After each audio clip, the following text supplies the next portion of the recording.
साथियों, आप सभी का प्रकाश की राह में स्वागत है। बाबा साहब ने क्यों कहा था कि हिंदुस्तान के अपरिष्टों की हालत रोमन और यूनान के गुलामों से ज़्यादा खराब है, बुरी है। ऐसा क्यों कहा था, कब कहा था, ये सब जानने के लिए वीडियो को पूरा देखें, तभी आपको पता चलेगा। तो आइए आप सभी देखते हैं।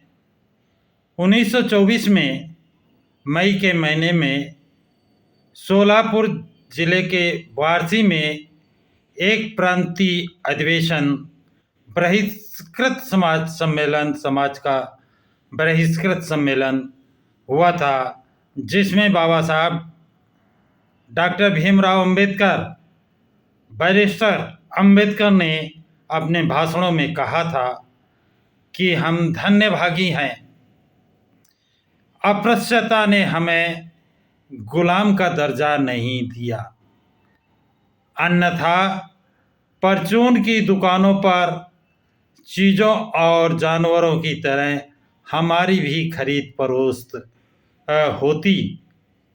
किसकी तरह? चीज़ों की तरह और जानवरों की तरह खरीदे और बेचे जाते। लेकिन इस तरह की गुलामी के हम शिकार नहीं बने। इसके लिए संतोष प्रकट करने की ज़रूरत नहीं है, इसकी ज़रूरत नहीं है। यदि इस तरह की गुलामी होती तो उससे हम जल्दी ही छूट जाते, उस गुलामी से जल्दी छुटकारा मिल जाता। प्राचीन काल में यूनान और रोम के गुलामी की प्रथा थी। कई कारणों से उस देश के लोगों में गुलाम बनाने की नौबत आती थी, और एक बार मनुष्य गुलाम की सूची आने पर, शामिल होने पर उसकी स्थिति जड़ वस्तु की तरह हो जाती थी और वो सभी नागरिक अधिकारों से वंचित हो जाता था। हिंदुस्तान के अछूत लोग रोमनों की तरह हैं, जब वस्तुओं की स्थिति में नहीं पहुँचे। इस दृष्टि से कोई कहे कि भारत के अस्पृश्यता रोमन और यूनान के गुलामों की प्रथा से अच्छी है, तो वह एक तरह से सही भी होगा। लेकिन बाबा साहब कहते हैं, लेकिन आगे बताते हैं कि कैसे सही होगा, क्या है इसका मतलब। लेकिन अन्य दृष्टि से देखें तो अस्पृश्यता गुलामी की प्रथा से भी ज़्यादा बुरी है। बाबा साहब क्या कहते हैं कि अस्पृश्यता गुलामी की प्रथा से भी ज़्यादा बुरी है, खराब है। रोम का इतिहास इस बात का गवाह है कि गुलाम लोग गुलामी से मुक्त होकर स्वतंत्र नागरिक की स्थिति में जा पहुँचे हैं। रोमन के लोग जो गुलाम थे वो गुलामी से मुक्त होकर स्वतंत्र नागरिक बन गए हैं। रोम इस बात का गवाह है। मगर हिंदुस्तान के इतिहास में अस्पृश्यतों ने कभी सवर्ण बनने का उदाहरण नहीं दिखाई देता है। हिंदुस्तान के जो अछूत हैं, अस्पृश्य हैं, वो अस्पृश्य ही रहे हैं। कभी वो नागरिक स्वतंत्र सवर्ण नागरिक नहीं बन पाए हैं। ये इतिहास गवाह है। रोमन समाज की गुलामी की प्रथा एक काल विशेष की स्थिति थी, उससे छुटकारा पाने के कई रास्ते थे। बाबा साहब कहते हैं कि रोमन समाज की जो गुलामी प्रथा थी, उससे छुटकारा पाने के कई रास्ते थे। इसके विपरीत अस्पृश्यता त्रिकाल बाधित स्थित है, उससे मुक्ति का कोई रास्ता नहीं है। इससे मुक्ति का कोई रास्ता नहीं है। जो जन्म से अस्पृश्य है वो मृत्यु तक अस्पृश्य ही रहेगा, कभी वो अपनी स्थिति नहीं बदल सकता है। इस कठोर नियम के कारण सदियां गुजर जाने के बावजूद अस्पृश्य समाज अस्पृश्य ही है। इसके अलावा कई मामलों में यह कहना पड़ेगा कि हिंदुस्तान की अस्पृश्यता रोमनों की गुलामी की प्रथा से ज़्यादा बुरी है।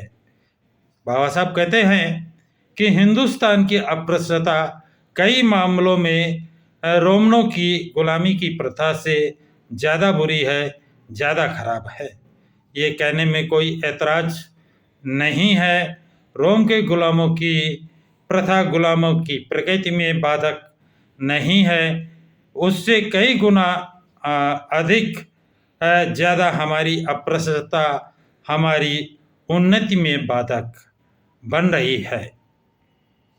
हम पे आरोप लगाए जाते हैं कि गंदा व्यवसाय करते हैं, जानवरों को काटते छीलते हैं, गटर नालों की सफाई करते हैं, गंदे कपड़े पहनते हैं,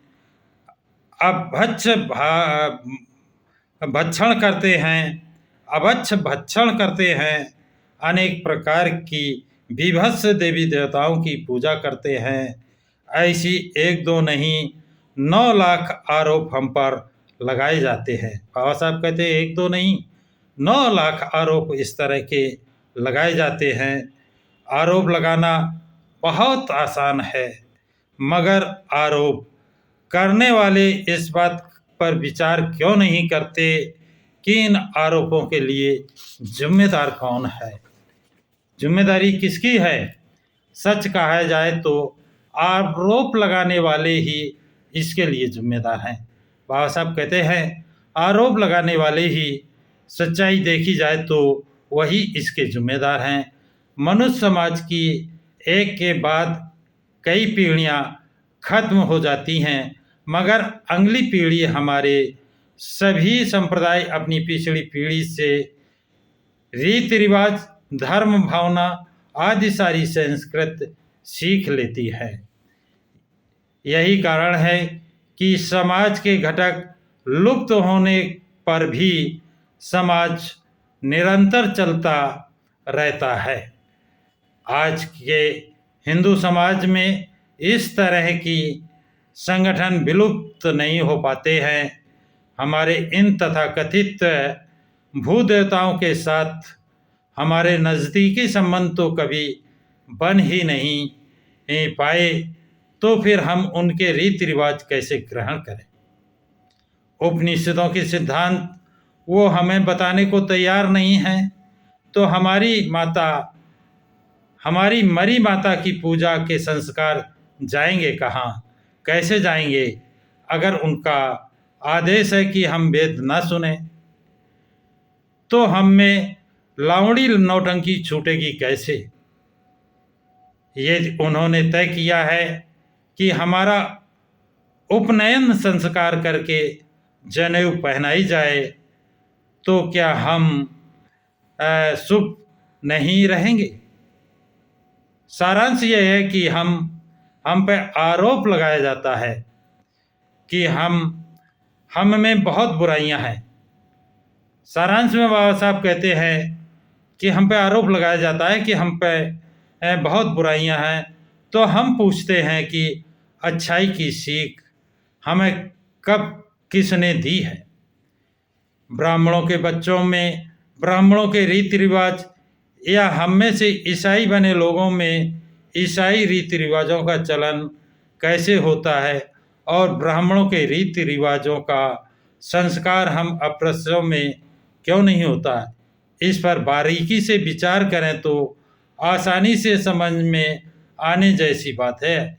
ये आसानी से समझ में आ जाएगा कि इस तरह के संस्कार के लिए दोनों पक्षों में प्रेम, नज़दीकी व अन्योन्य संबंध होने चाहिए।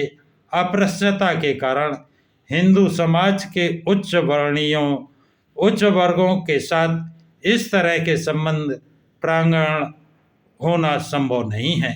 इस कारण हर समाज के अच्छे बुरे रीति रिवाज उस समाज के साथ चिपके रहते हैं। रोमन समाज की गुलामी की प्रथा में ऐसी अस्पृश्यता का समावेश न होने के कारण उच्च वर्णियों के जीवन शैली हमेशा उनके आँखों के सामने रहती है, और इतना ही नहीं वो उसका अनुसरण करते हैं।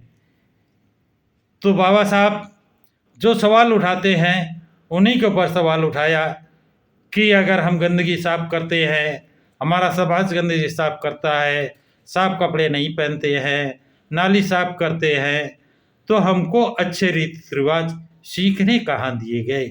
उस पर प्रतिबंध किसने लगाया? वेद हमको पढ़ने नहीं दिए गए, जबकि जो गुलाम हैं उन पर ऐसे कोई प्रतिबंध नहीं थे। तो साथियों, आज की जानकारी बस इतनी ही। यदि ये जानकारी आपको अच्छी लगे तो लाइक शेयर सब्सक्राइब ज़रूर करें। सभी साथियों को जय भीम, नमो बुद्धाय। इसी क्रम को आगे जारी रखा जाएगा। अगले एपिसोड में इसे आगे बताया जाएगा। जय भीम, नमो बुद्धाय, जय संविधान।